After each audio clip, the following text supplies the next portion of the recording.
again, the exact title? Okay, wait. Hello and welcome back, everyone, to the last session, the closing conversation of the NECE 2021 conference. It's been a packed 2 days, and we're so happy to have one more conversation with all of you here today. We are indeed sitting quite a few chairs from each other. That's because there will be a couple of panelists joining us up on stage. Certainly not by any means because we are sick of each other. In fact, quite the opposite. But we want to say welcome to everyone for this final panel. We're going to be talking about citizenship education and European policy, because 2020 was, as I think we all realize and we all know, a pretty disastrous year. It was a time of crisis, perhaps the biggest crisis that this generation has faced. And times of crises, they require citizens that understand that crisis, that understand uncertainty, and that can deal with that uncertainty. So it was very much a watershed moment for citizenship education. And the NECE Declaration 2020 was launched last year.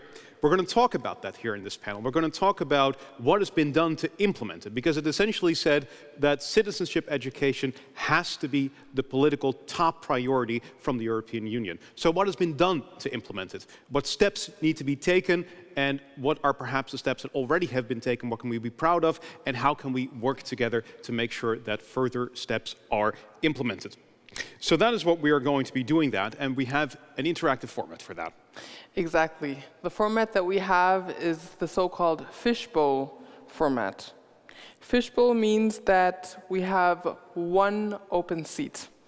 And that open seat is going to be reserved for anyone from the audience who wants to join in, issue a statement, or respond to something that's been said. So we really want to keep it dynamic and interactive. On top of this open seat here on the stage and in person, we also have a similar concept happening online. So that means somewhere halfway through the conversation, we will be inviting a speaker from the floor and a speaker online to join us and share their insights on the discussion. Without further ado, I would like to now start the panel, which is entitled Citizenship Education and EU Policy, A New Beginning. I would ask you all to join me in welcoming our first speaker, which is the Member of European Parliament, Helmut Scholz from Die LINKE, the left. Mr. Helmut Scholz has been an MEP since the year 2009, serves as coordinator of the left in the committees on constitutional affairs and international trade.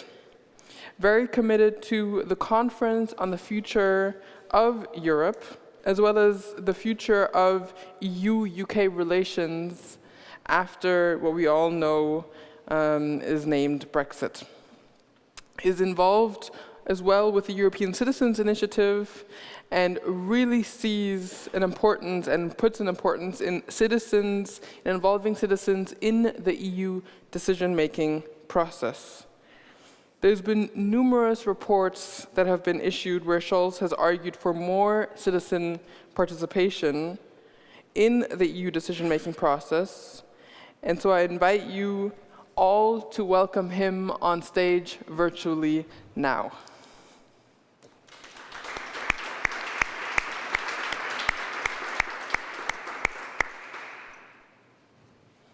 We'll just give it a moment. Yeah, here I am. Fantastic. And thank you for having been invited to this meeting. Yeah, thank you so much for joining. We would like to start right away with asking you to hold your opening statement. 5 minutes to share your thoughts on citizenship education and EU policy and what that means for you. The floor is yours. I mean, it's really a challenging theme, and I can only but agree what is the slogan, the contents of this annual conference of the NECE, and how citizens really have the chance to participate not only in dialogues at their level where they are meeting each other, but even more when we are speaking about decision making. Let it be in the municipalities and the regions at member state level, but we are speaking in a European-wide understanding, of course, also what is the possibility, what is the chance of citizens to be involved and really to have a say in the decision making. And therefore, I would say the whole conference probably is, and we should even, with the conclusions of today's conference, go into the direction, must be linked to the question of widening and deepening democratic participation of citizens. But that needs knowledge. Yesterday, I was on a regional conference on the future of Europe here in the land Brandenburg in Germany, organized by the regional parliament.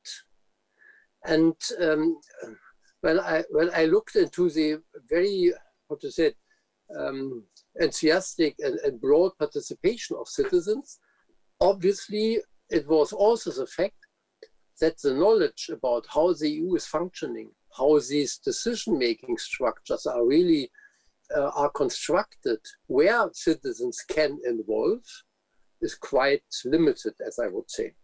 So we have to rethink ourselves as politicians, what we are doing in the member states as well as at the EU level to increase knowledge about the European Union. We very often are discussing the one of the citizens for more Europe, the other is more critical about the European Union because he has lost the trust into the policy making. But the main precondition for dealing with these judgments is that citizens have to know. So who knows how the decision-making process in the link to primary and secondary law of the European Union is really organized? So what I would say, and we are speaking on this theme in the face of a technological revolution. Everybody is using smartphones. Everybody, some pupils even don't know how to use their own head to count because they are using the iPhone or the other smart devices for dealing with complex and complete mathematic exercises. Or who knows what are the elements, the chemical elements which are constituting our original stuff for producing certain goods, etc. So what I want to argue by that is the digital revolution, the technological development is increasing even the need for giving young people the chance to grow up both in access to technical learning, to technical knowledge, but also to political, to social knowledge, how we are organizing our co-living, how we are organizing that the citizens in one country know about the reality in another country. And coming back to this yesterday's conference, one of the workshops organized there was a border crossing cooperation between Poland and Germany in this border region. And the city of Frankfurt has a partner city, a twin sister, so-called, Słubice at the Polish side. So how they are, so some of them from the Polish citizens are going to Germany into the schools or working in Germany and vice versa. Students from both sides are studying in the universities in both parts, in the other part. So, and how we are organizing it. Who knows the language of another country? So I want to argue for increasing a European education as a precondition for democratizing also the participation and broadening the participation of citizens in decision making. That means we have to, as politicians, to be responsible for maybe organizing EU-wide the same school books about how the EU is functioning as one specific tool.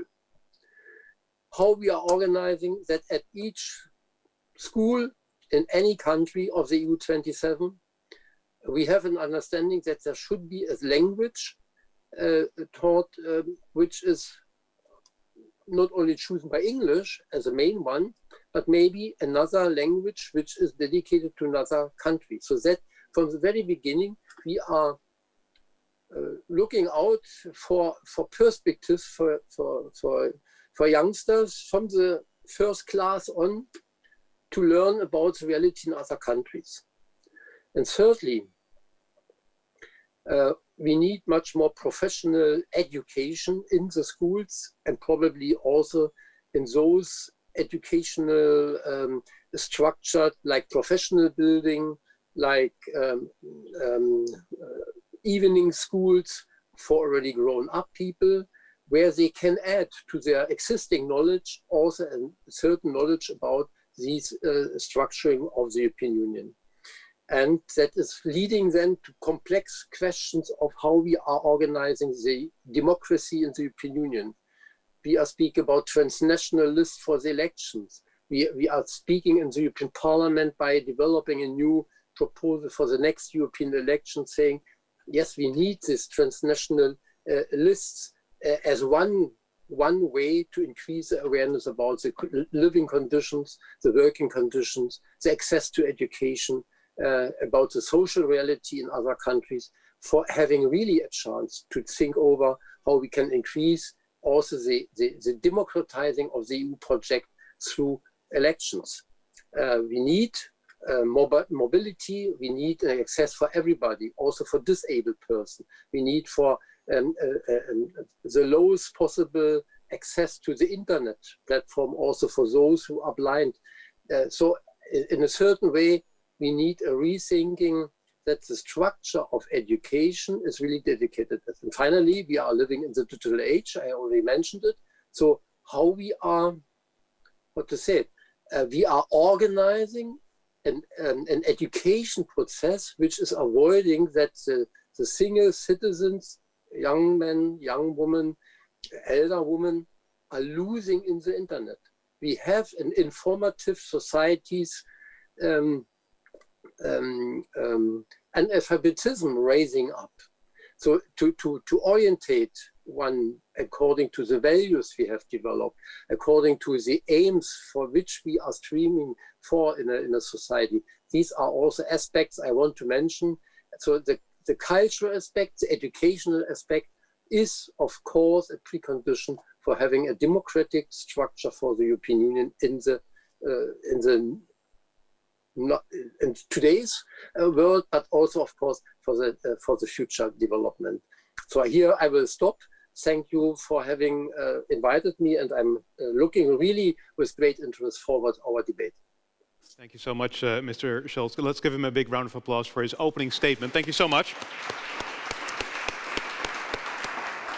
I would like to invite our second panelist up on the stage. That is Alicia Pachowicz. Let's give her a big round of applause as well. Whichever seat you like. We've seen you throughout our conference and we're very happy that you've been speaking up on the various issues. But we're going to give you an opening statement. I do want to formally introduce you, even though some people may already know who she is.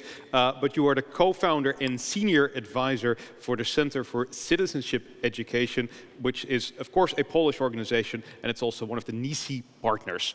You're going to talk to us, and you have the chance, just as Mr. Scholz has, for an opening statement. So whenever you're ready, you can present yours. Okay. I have brought some didactic tools. I will start with this one. And you have to guess.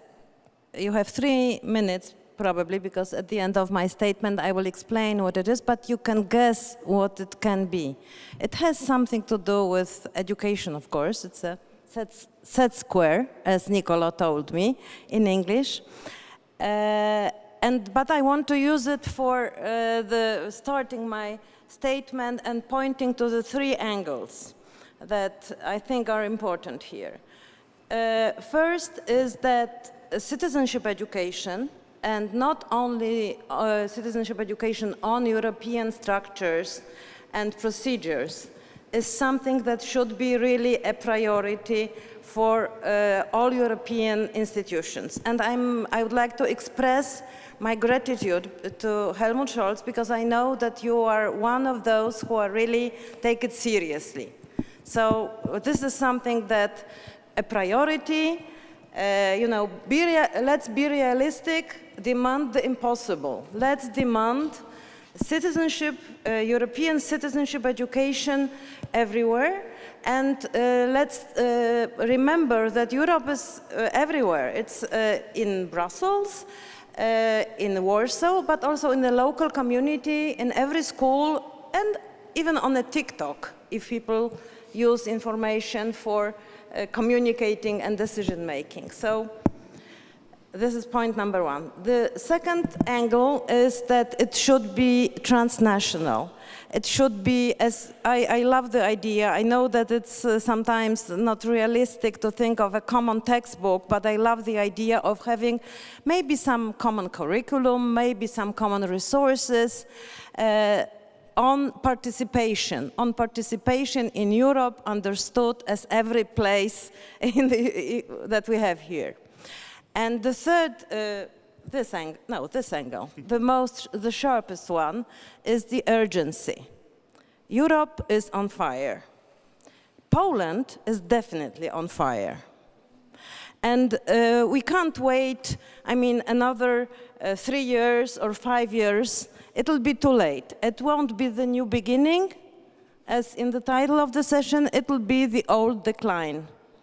So I'm coming from a country where, as I was saying, young people, LGBT, but normal, just people who want to have to reclaim their rights are chaining themselves to the Ministry of Education.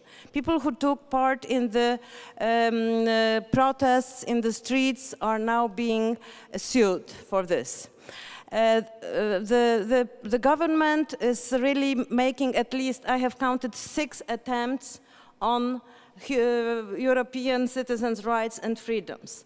The judiciary, the reproductive rights, the infringement of the rights of the minorities, attack on media, on free media, and the number of the legal suits that are on the backs of the free media, it's really complicating, disorganizing their work. We have now humanitarian crisis on the border. And the 6th thing which is happening, and people don't know it, is this what's happening in education. Because there is a very strong political move to really make Polish school a place to bring up the future electorate of the ruling party with, as they call it, women's virtues, patriotic attitudes, real Polishness, and other stuff that I don't want even to cite here.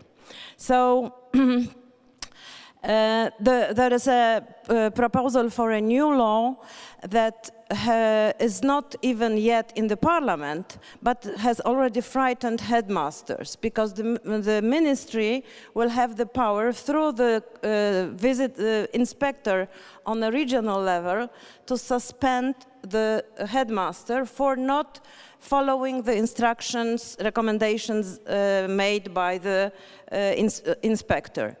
For example, a headmaster in Dobczyce, a very small school in the south of Poland, was suspended recently. Why?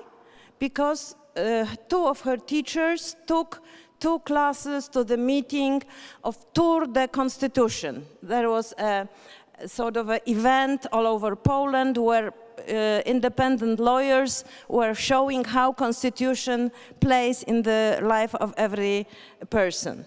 And 2 courageous teachers took their students to this event in a very small town somewhere near Krakow. And now the headmaster is suspended by the inspector. And this is happening every day. Amnesty International clubs are being closed. because the headmaster is afraid. The local governments are being deprived of their competences. They are running the schools in Poland, but now they will have less competences and less money to do it. And civil society organizations will be practically banned from contacting the schools and doing something with them. For example, like Bellevue project that I participated today, it would not be possible in Poland if this law passes, because you need the inspector to give a positive opinion on an organization, allowing the school to invite. So the headmasters are saying, okay, we're not inviting anybody. We don't want to have any troubles. Of course, there are courageous ones who would invite anyhow, but this is getting complicated. And here I come to the cliffhanger. So for the 30 years, I was writing textbooks. This is a textbook for civic education for the 8th grade of primary school. I was organizing trainings. I was campaigning for, different competences that should be included in the citizenship education, European citizenship education, global education. 3 months ago, I became a campaigner, a campaigner of a free school campaign, and this is our sign, where more than 100 NGOs formed an informal coalition together with 4 biggest corporations of local governments in Poland, and the biggest teachers' trade union, and some other smaller organizations, of different kinds, just to protect the autonomy of the schools and of the teachers. So I would like to end on that note. I know it's personal, but it's also European, what I'm saying. I mean, we have to treat ourselves as part of Europe, and this is what I wanted to plea for. Thank you. Let's give her a big round of applause. Thank you so much.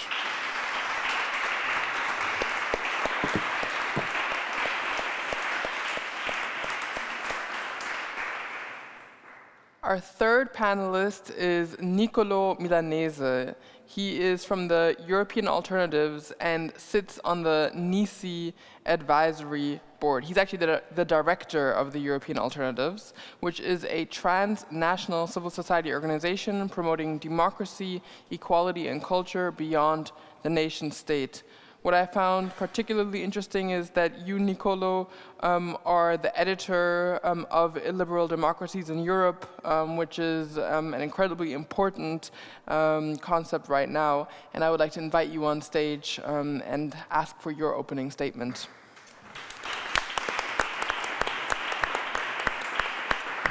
Thanks for this introduction. That's very generous, and thanks for being here to listen. Look, I want to cast our minds back to NECE Conference last year, where we made this declaration that was mentioned. 2020, a watershed year for citizenship education. And why did we phrase it like that when we drafted it in the advisory board and the partners group and the whole NECE community? Well, it was because we had the feeling that 2020 was, in one way, a moment of reflection. All of us, to some extent or other, had a reflection on, really, the meaning of our lives, the meanings of our society. These are core questions of education in general, but in particular of citizenship education. A strong interrogation of the place of education in our society, with the schools closed, some of us busy educating our children at home.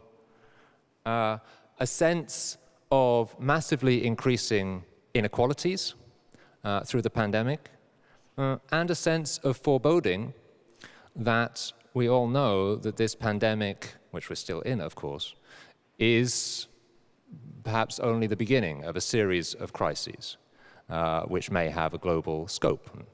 I don't need to remind anyone here that an important meeting is happening in Glasgow very shortly.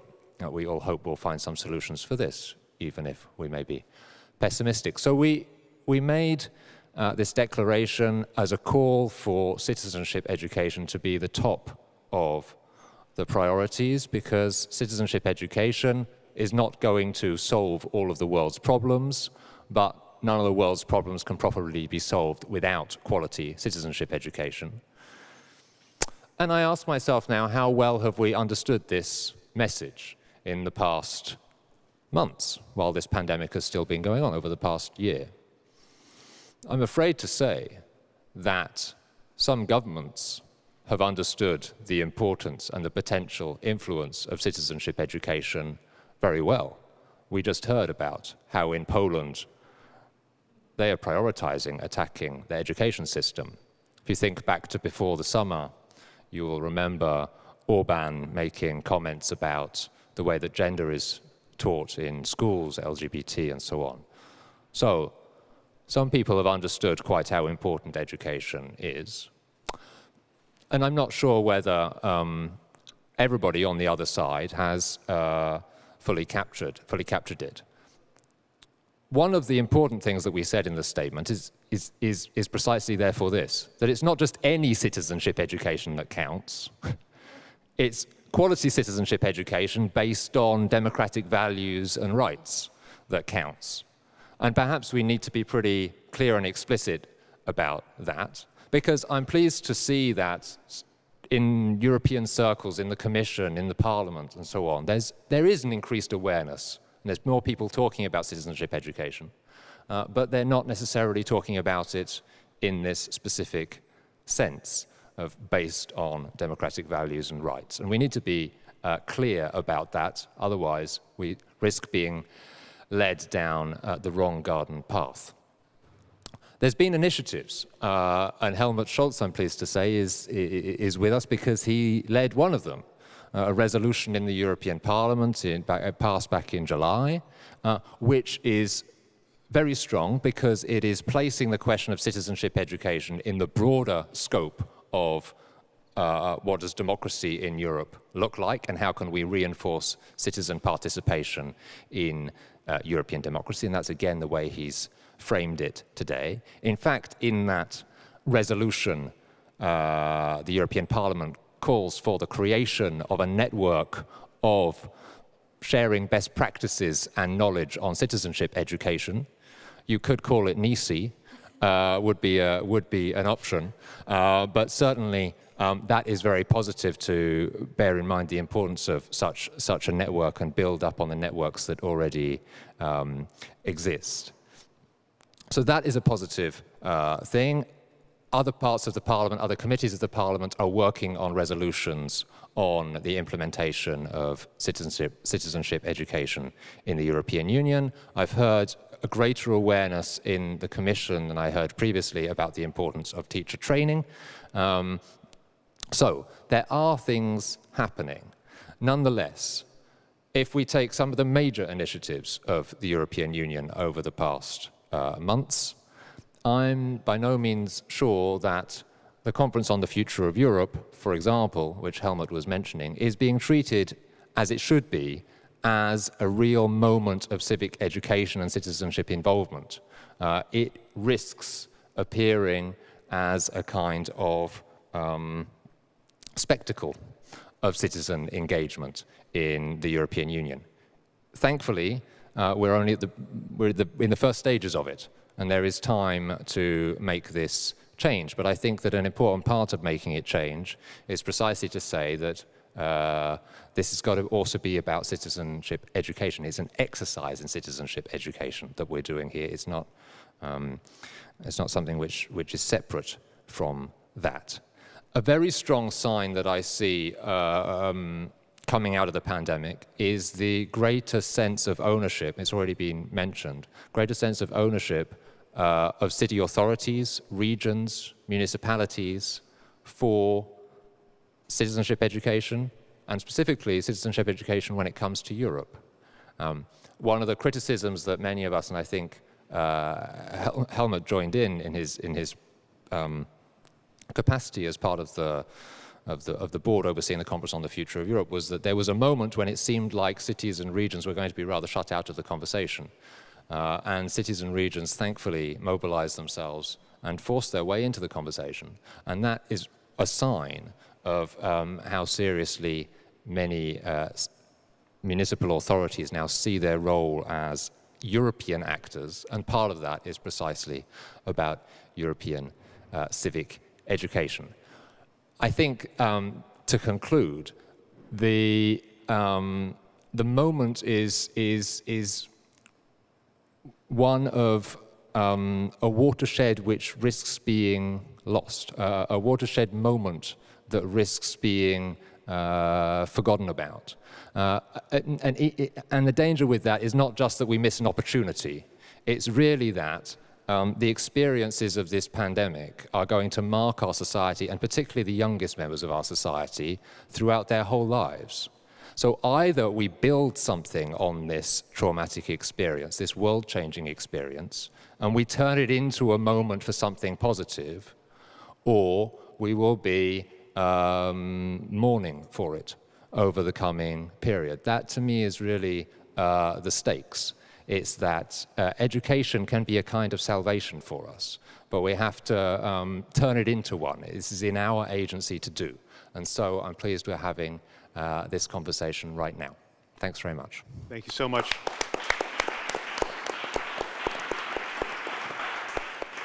What I find really interesting about these opening statements is that we've heard several different perspectives here, and I think everyone here is in broad agreement that citizenship education is incredibly important. Helmut Scholz has launched a couple of, I would say, very ambitious proposals. Alicia, you've talked about the fact that there is a strong necessity for that, and I think the case of your home country, Poland, shows it. You said, Niccolò, that we are perhaps missing our watershed moment here. I think it sort of begs the question that, is there something that can be done so that we can actually further the goals set out in the NECE Declaration? Can we actually realize, for example, Helmut's ambitious proposal? And when I say we, I mean any actor. That can be the European Union, it can be Helmut and his colleagues, it can be the citizenship education community. What needs to be done to put these goals into practice?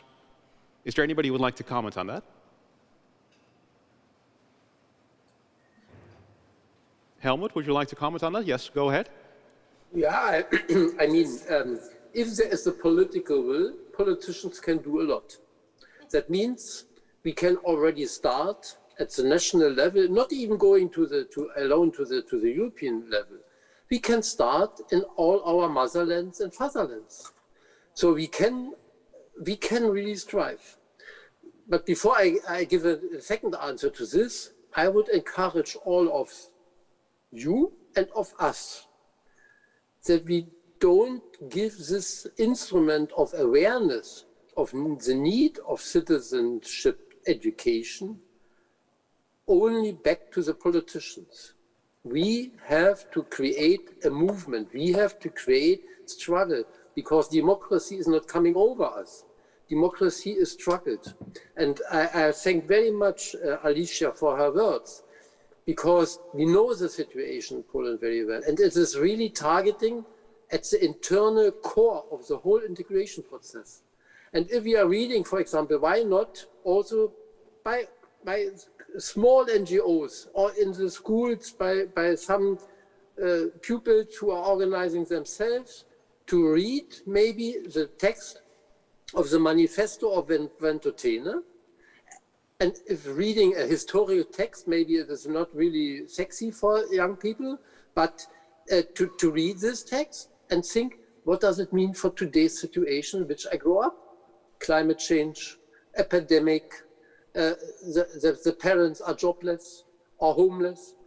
So to link the reality of the daily experiences with this historical issue, and then to say, and what does this message of Spinelli and others mean for us today when they dreamed in a prison during the Second World War about how we are overcoming a situation that we are shooting each other, or that we are living in hatred of peoples of certain member states. So to take it seriously, and that I think could be a task of all of us independently from what is organized by governments, etc., or parliaments, or whoever. It can be done by ourselves. So we should encourage young people to use also the modern means of technology, maybe it is not TikTok, but maybe it is then the internet, to reach out. And the second, where I come back to, is with the school book. I think this should be an organized work of such a network we have to create. And that means we have now to take concrete steps that in the parliament, in the European Parliament, but also at the member state level. In Germany, we have just a newly elected Bundestag who is promising us the best of the world for the next 4 years. So why not to ask this new government to include in their governing program for the next 4 years to really pick up the education as one of the burning problems we have in Germany, for example. We are not even having a common textbook or school book for all 16 Bundesländer in Germany. So why not to really to go, what does it mean, education in the 21st century, to have a citizenship education and the normal access for everybody to knowledge, so that we are going in this direction. That could be very concrete steps in the next future, or even from tomorrow on. So let's do it here. And I think, as Niccolò has said, we have a lot of allies in the science. We have a lot of allies in the NGOs working on that direction. I'm very thankful for all the educational networks on that issue, or NGOs working to be a partner also for the European Parliament. Thank you. Thank you. Alicia, I saw you reacting to what Helmut said at the beginning, and he was talking about political will and creating political will, and that it can be done. Are you skeptical about that? Yes, I'm skeptical because it's, political will is national. Unless you think of local government that we have begun to collaborate with, because on the central level there is no possibility of collaboration. And now we are rather, in a resistance movement. So I think that it doesn't fit all the situations, unfortunately.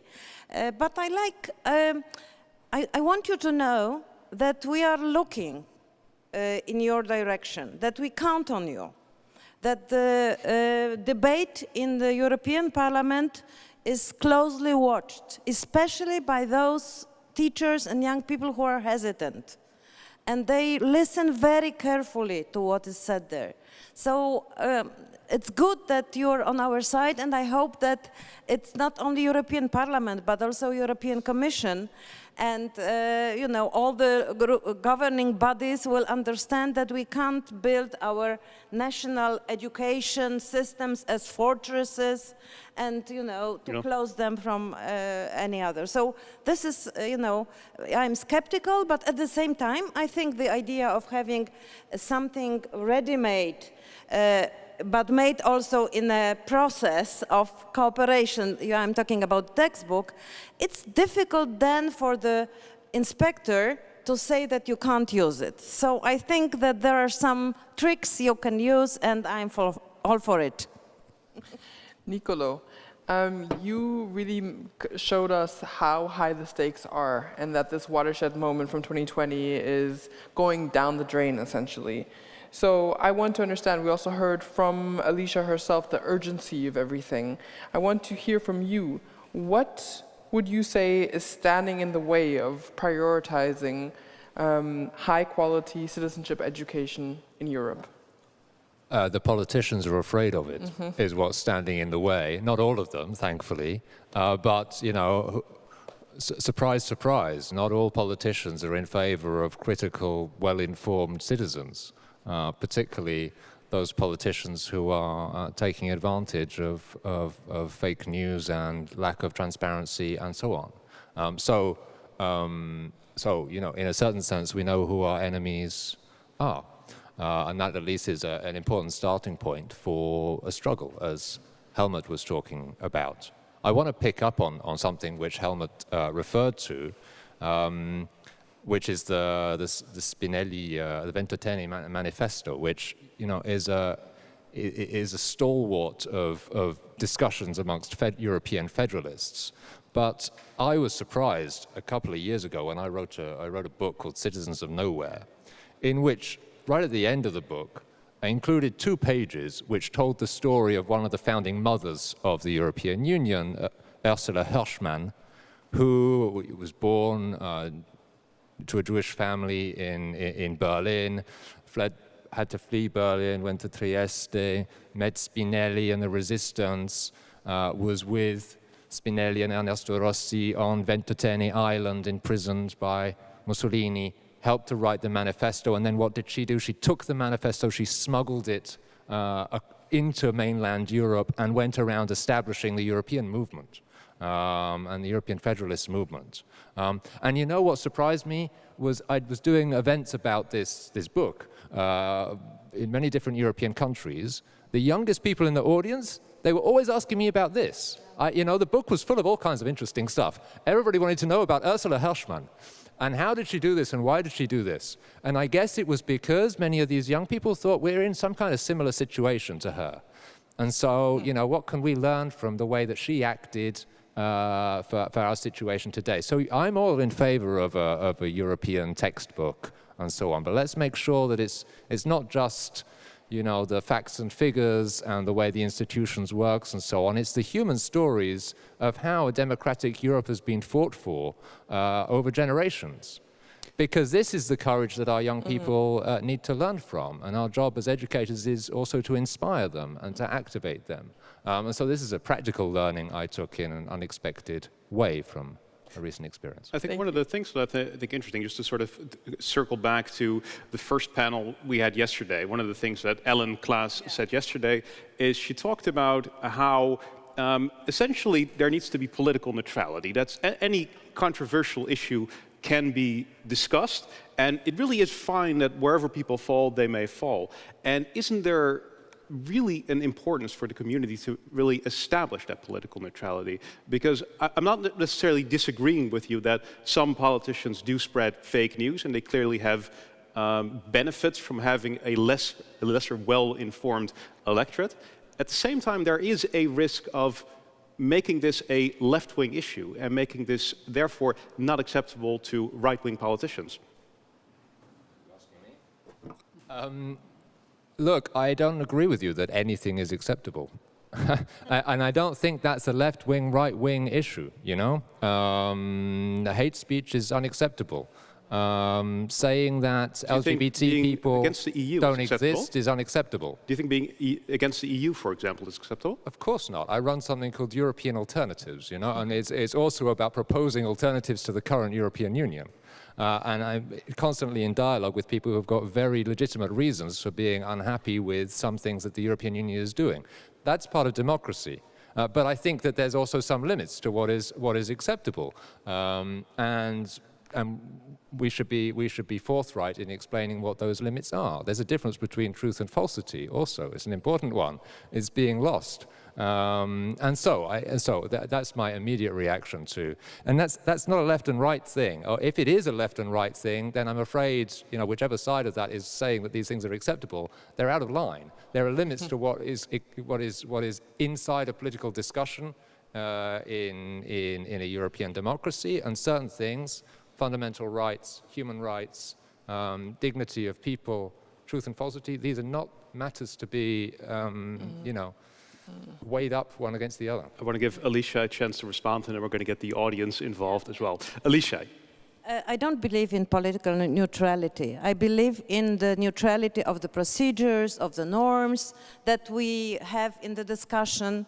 I think that everything is to some extent political. And by saying a school is a political system. The class is a political system. There is a power there. There are people who can do something, and others, the ones who speak, the others who don't speak. By, excluding politics from citizenship education, we are really discouraging young people to go into it. And this is bad, because, for example, in Poland, depending on the opinion poll, only 2 to 10% of young people are supporting the nationalist ideas of the government. And young people, it's the older generation that is really, embracing this rhetorics that is presented. The young people are really for Europe. They would, you know, be angry if anyone proposed them that we should leave like Britain or someone else. So we really have to include them because they are much more sensible than my generation. Very good. Thank you so much for these insights. And we still have this empty chair here, and I would love to see who in the audience will be willing. We have, okay, welcome to the stage. Let's give them a big round of applause, Please ladies let and me know gentlemen. your name. Hi there. My name is Boris Jokic. Great to have you, Boris. I'm a director of the Institute for Social Research in Zagreb. I'm also a member of the advisory board of NECE. I'm one of the writers of the declaration that we've done. And I'm going to be a little bit polemic here. First of all, I think that the idea of the common textbook is really not a good idea. I don't think that will work. I don't think it will have much effect on the raising awareness of the civic competence and citizenship education among the youth. I will also propose my 2 minutes of argument here. Citizenship education is, of course, a duality. It has a macro perspective, and it also has a micro perspective. In political discourse, macro perspective has always been at the forefront. However, I think the way forward would be to basically focus on the micro perspective. Micro perspective, by that I mean that kids, for example, in Molenbeek, where we had a field trip today, could really face the civic issues within their neighborhoods. And facing these issues within their neighborhoods and being practical about them could really kind of increase their civic competence. That education would be more relevant for the children and the pupils. However, my question is, would the higher relevance for the pupils at the same time mean less importance for the politicians? In other words, there is a function there, a clearly mathematical function. It seems to me that the more relevant the education is for the user, for the pupil, it seems to be of less importance to the high politics. In that respect, I think the way forward would be basically to look at the micro perspective and for citizenship education to become more practical. That was also some of the ideas behind the declaration. That practicality would mean that these imaginary walls and borders between the schools and the communities would suddenly fall. By falling of these walls, actually, you are in the position to have a chance of really developing young people to become active citizens. That would also mean and could become a possibility for certain important issues. We've been talking here about the European values. European values are very difficult to agree upon. National values are really difficult to agree upon. However, if you come to the level of communality, if you come to the Brussels, and if you come to Zagreb, where I come from, if you come to Duisburg, if you come to Bucharest, or if you come to Istanbul, or Belgrade, or Skopje, which is also Europe, although it's not European Union, then the communal issues and communal values, such as solidarity, such as equality, such as democratic right of the citizen, are very much more visible to the pupil, to the young individual, rather than the European-led textbooks. These focus on the microstructure would also mean something. It would also mean disruption of the power disequilibrium, because you would have suddenly a different power balance or imbalance within the schools and within the communities, and that would also be a possibility of a higher representation of the diversity which exists in the communities, which is often less represented among the high politicians. Thank you very much for that you. statement. We have a couple of people waiting on Zoom. We're going to get them into the meeting as much as possible. Please do stay seated. I want to see if there are any reactions, Boris, because that was absolutely a wonderful statement. I want to see, we're putting the people on the screen on Zoom because we've asked people to participate, and they have volunteered to participate as well. But before that, I want to get perhaps reactions to the statement that Boris just made. Is there anybody who wants to react to some of those things that were being said by Boris? Yes, Niccolò. In 2 sentences, I think that going totally in your direction, if you focus on the local issues, in Molenbeek is a great example, and get students practically involved in addressing whether it's social issues, environmental issues, all kinds of issues, they will discover that there's also transnational reasons and connections in those issues. So this is a way, I think it's a very realistic way into understanding the way that our reality, our immediate reality, is connected with things that are happening in other countries. And this is the kind of opening of minds and opening of practices that I think that European citizenship education in the best sense should be about. That's why we are friends, Niccolò, me and you.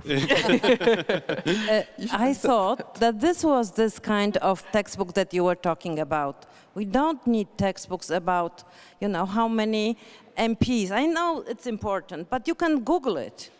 If we need some resources, it's on how to take decisions in a group, how to say no to a proposal by someone that is hateful, how to make your local budget, or how to spend 100 euro in your school to make, I don't know, chilling place in the. So I completely agree with you, and I think that probably Helmut Scholz also was thinking of a modern material, not old type textbook. Weren't you? Helmut, would you like to react? To react because, of course, I meant this in this much broader understanding. But I think that Boris just mentioned a really interesting or challenging issue, that the social reality of a lot of citizens, including in Molenbeek, or even in Germany you will find such regions, where the right extreme is growing, is linked to this social reality. And if you have only disappointed people by feeling the contradiction between the words and the real doings of the politicians in their daily life, they are looking somewhere else. So the question is how we are linking this reality to the needs to understanding. I find it very interesting, and I can only but agree that solidarity, that's the question, how we are creating a peaceful co-living and coexistence in our societies is of course linked with the ability of the European Union and of the member states, and that is true as a macro as well as of the micro level, to give a new answer. And that's why maybe we really need to have a long-standing conference on the future of Europe, much longer than these 4, 3, 5, 6 months, which are now a realistic perspective. Because we have to discuss there why certain aspects doesn't function in the way of how they should function. Right. And so why we have not a common understanding on the 27 on the migration and asylum policies. So we are playing with each other, and only those who are directly affected by migrants, by people who are looking for a new perspective because they had been forced to flee their homelands. So to include the thinking, and of course it has also a global aspect, because we have linkages between those who are coming to Europe and those who have to remain in their homelands, etc. So we are speaking about the reality and how we are coming to solidarity among people.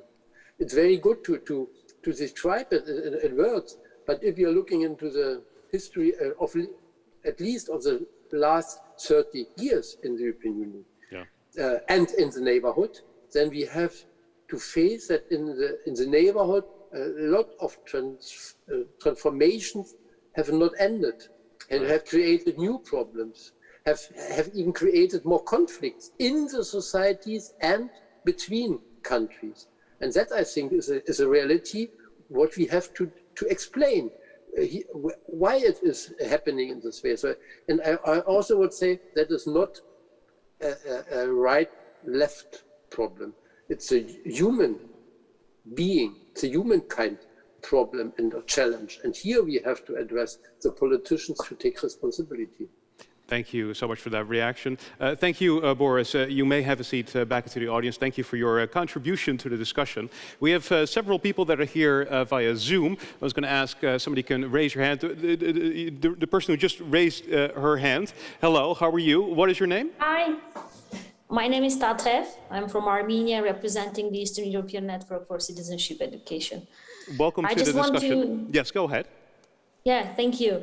I just want to just highlight one thing that Mr. Scholz mentioned about how the realities can change quickly and then influence separately different countries' situations, create conflicts or resolve conflicts. And I would like to say that on the perspective of the Eastern European countries, I see very many similarities with the European Union countries. We all are facing the same problems, but in a different degree and in different grade. And the answers to those challenges are also different from our side. But at the same time, I would like to highlight that we should develop the participatory culture of our kids, at least, starting from the families, right? To make sure that they are committed to have changes in their life. I think that the title of NECE, Commitment to the Change, is quite a great one to look into that direction, to make sure that we build such relationships with each other as human beings to have positive influence in our countries, starting from our families. And in this case, I would like to also highlight that education and democracy have the same goal, the fullest possible development of human capabilities in sake of humanistic values. So from my point of view, I see lots of obstacles. I see lots of issues in our respective countries which need participation from our side. And I realize that this is very challenging and very difficult task for each of us, but at the same time, we should face those obstacles, work through conflicts together, and also hold each other to high standards and stay committed to what we are doing. At this point, this is the only realistic that I see and the influence that I have made so far. So it is quite simple. We have lots of conflicts, issues, but at the same time, I believe that this is still achievable. And I agree with each of the speakers who highlighted really, really important topics, especially related to the materials, the digital education, the opportunities to have that education. Unfortunately, at this period of time, we still are developing countries, and many people do not have the opportunity to have the right to education. They don't have the right to join the internet, to have online classes. People are poor, they don't have the devices to have their kids to participate in the schooling. And this is already a challenge for us. And we should also find as individuals or influencers or NGO actors or stakeholders of education specifically, ways to build relationship with the government as well, to build relationship with the people who are indeed committed to have this change for us in a positive way. My head is full of lots of ideas and analyses, but it's really great to hear other perspectives, academics and nice people who I really miss, actually. And I send virtual hugs, Alicia, specifically to you and everyone who knows us. And we have met sometime during this couple of years, NECE. So I believe that we can change our behavior and thus become influencer to make sure we have a positive impact. Thank you so much. Thank you so much. This was a really great insight. We are going over time, and this is why I would like to give our last participant here on Zoom the possibility for a few closing words. No pressure, but the stage is yours. Please do introduce yourself briefly.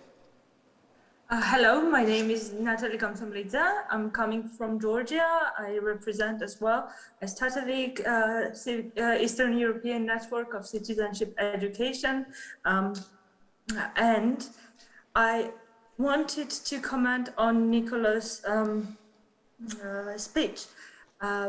He mentioned that it is important to have value-based education, and it should be like citizenship education should be like based on democratic values. And sometimes, and especially in developing countries, we lose this sense of understanding and what are our values. Like we just lose, we are lost in kind of a translation. We try to be more active, but in the end, we don't really bring our values, and we don't teach based on our values. And I also represent a civic education network of teachers, and we see this challenge, how important it is to have and bring and share the values. And that also is very tricky in these times and challenging.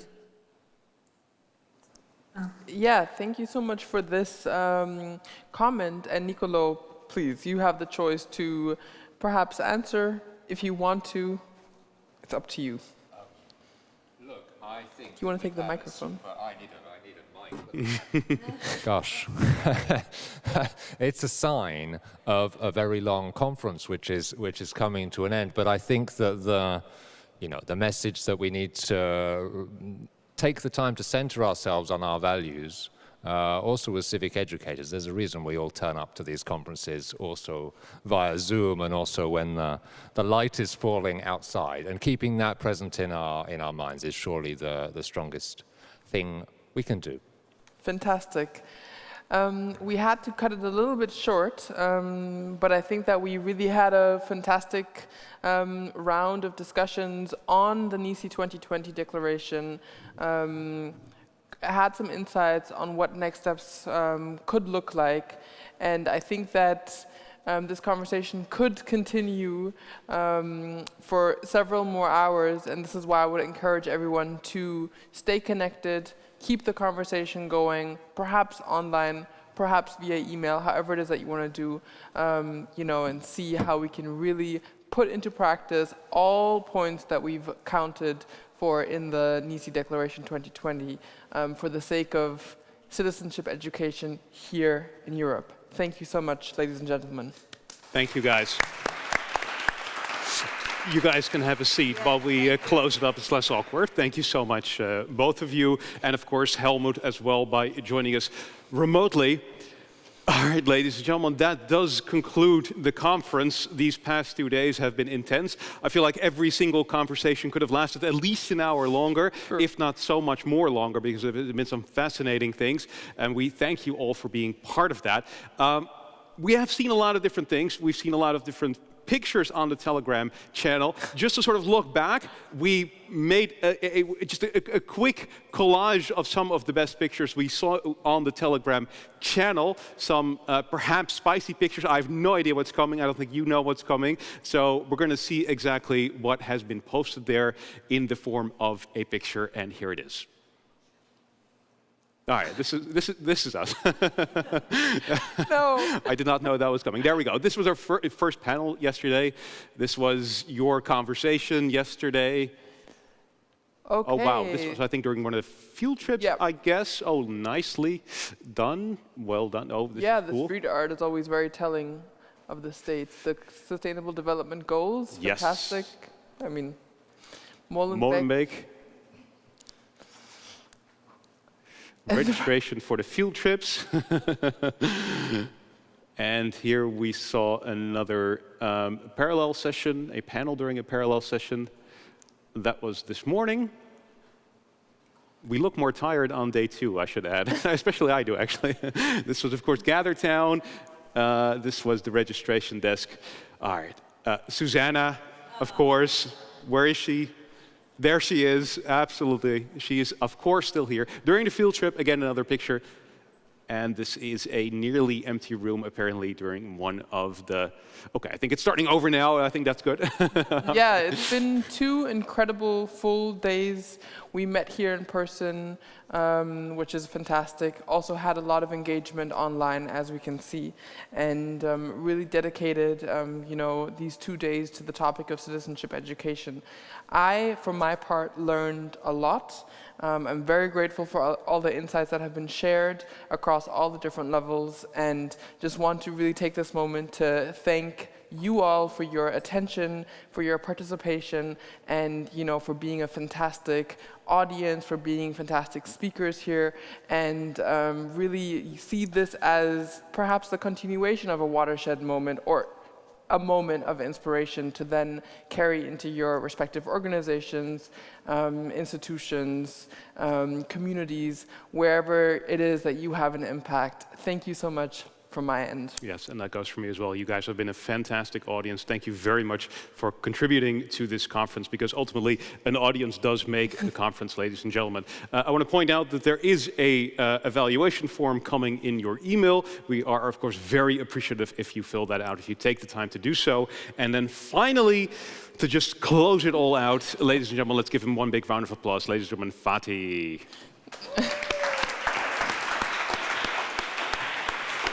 Okay, I hope this works. Can you hear me? Can you hear me? Okay. Thank you very much. Before I say thank you, I would like to say what a wonderful job you two did. So can I have please a big applause for our moderators, Victor Vlam and Yolanda Rota. Thank you. Thank you. You were amazing. And I would like to say thank you to all our participants. Thank you to all our speakers. And I hope you will stay committed to change, and I hope we will all see each other again in this course. Thank you very much. Goodbye. Cool.